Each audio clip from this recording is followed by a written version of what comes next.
অপবিশ্বাস আর বিয়ে করবেন কেন? কারণ তার কাছে ভালোবাসার মানুষ আছে। অপবিশ্বাস প্রমাণ করে দিয়েছেন কষ্ট, ধৈর্য এবং পরিশ্রম দিয়ে নিজেকে কিভাবে আবার প্রতিষ্ঠিত করলেন। অপবিশ্বাস অনেক দিন বাংলা সোশ্যাল মিডিয়া থেকে, সিনেমা জগৎ থেকে তিনি অনেক দূরে সরে গিয়েছিলেন। কিন্তু অপবিশ্বাস তার পরিশ্রম এবং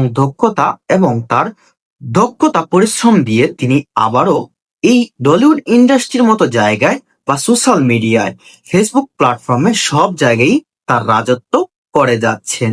কারণ অপবিশ্বাস সে নিজেই এখন তাকে প্রতিষ্ঠিত করছে।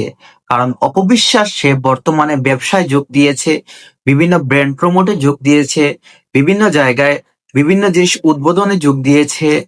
এ থেকে তিনি ভালো একটা হিউজ পরিমাণ অ্যামাউন্ট ইনকাম করছেন।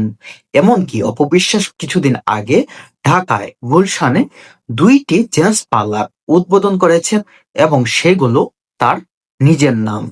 একে মানে অপবিশ্বাস তার নিজের নামে 2টা শোরুম বা সরি 2টা সেলুন তিনি উদ্বোধন করেছেন। এমনকি তার একটা হোটেলও আছে, তার একটা সরি একটা শুনছি কি জানি আছে, একটা হোটেল আছে প্লাস একটা বিউটি পার্লার আছে 2টা।